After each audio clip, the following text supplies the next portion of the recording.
Bon, et ben je crois qu'il est temps de partir pour Melbourne. Avant de prendre l'avion, j'ai pu recroiser Martin et Robin, les deux gars qui en ont vendu le campervan. C'est de très bons amis à nous avec Nathan et on les a rencontrés en Australie à Byron Bay. Ils en ont profité pour me dire qu'ils seraient aussi à Melbourne du 1er mai au 2 mai, donc on se verra là-bas.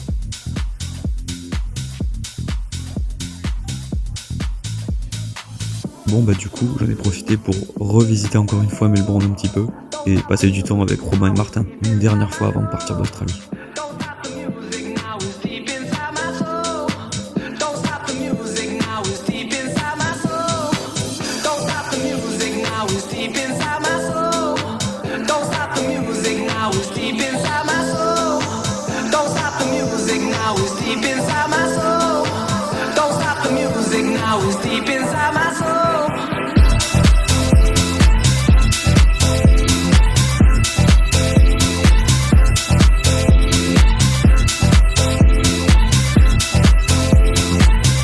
Et action.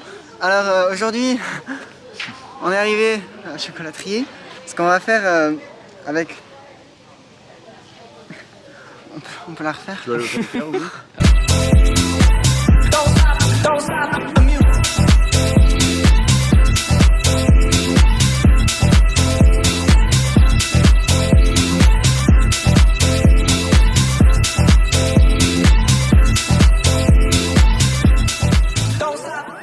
Bon, désolé pour la tête, je viens clairement de me réveiller. Actuellement on est à la ferme, là je vais vous prendre parce que je vais aller faire quelques courses. Donc ça va être l'occasion de parler un peu du taf, de vous montrer un peu les alentours. Ça y est, c'est parti pour 2 mois, j'ai déjà fait 1 semaine. Et si je peux résumer pour le moment une seule chose, c'est mauvaise odeur et il fait froid. Voilà.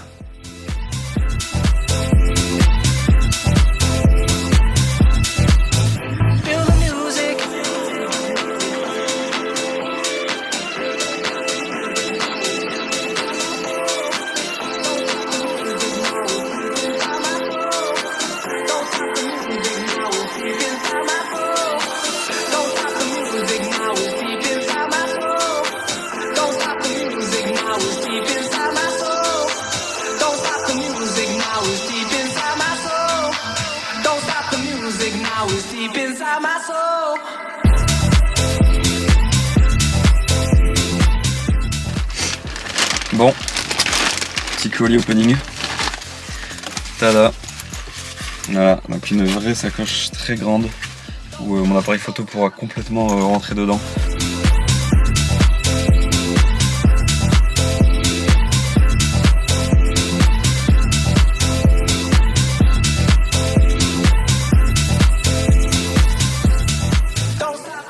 Bon alors d'avance, je suis désolé pour les bruits que vous allez entendre un peu autour de moi. Je suis dans un espèce de garage à l'extérieur, j'essaie de trouver un endroit où on me voyait à peu près bien, où il y avait une bonne luminosité, pour vous expliquer qu'est-ce que je fais tout simplement ici, hein, à la ferme, quel est le programme pour la suite, même si j'ai déjà un peu expliqué que j'allais travailler jusqu'au moment où je vais rentrer en France en fait, tout simplement.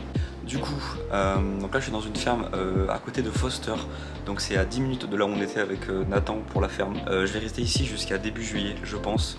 Là j'ai fait 1 semaine, j'ai pas fait beaucoup d'heures, donc les heures vont arriver la semaine prochaine, parce qu'il y a plein de gens qui vont partir. Ensuite pour ce qui est du paiement du coup, pour expliquer assez simplement, parce que même moi j'ai pris un peu de temps à comprendre au début. En fait je suis payé 25 $ chaque heure, je sais pas vraiment combien ça fait en euros, j'avoue que j'ai pas vraiment calculé. Donc après il y a un espèce de système d'heures supplémentaires qui marche donc sur 152 heures. Réparti sur 4 semaines. Je m'explique, ça, c'est vraiment pas compliqué.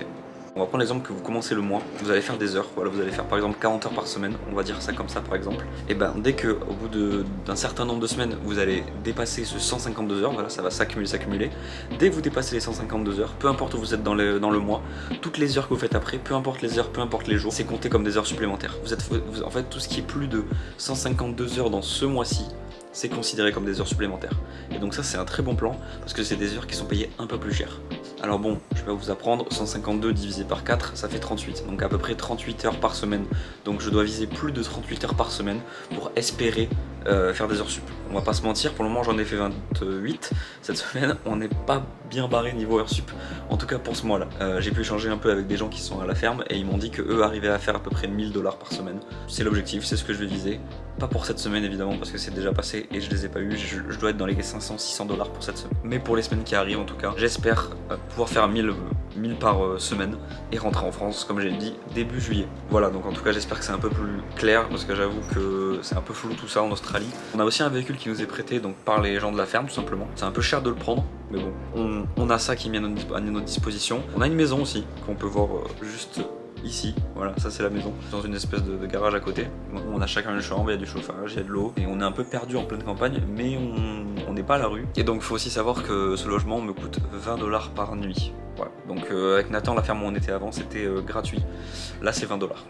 Voilà, faut pas tout avoir.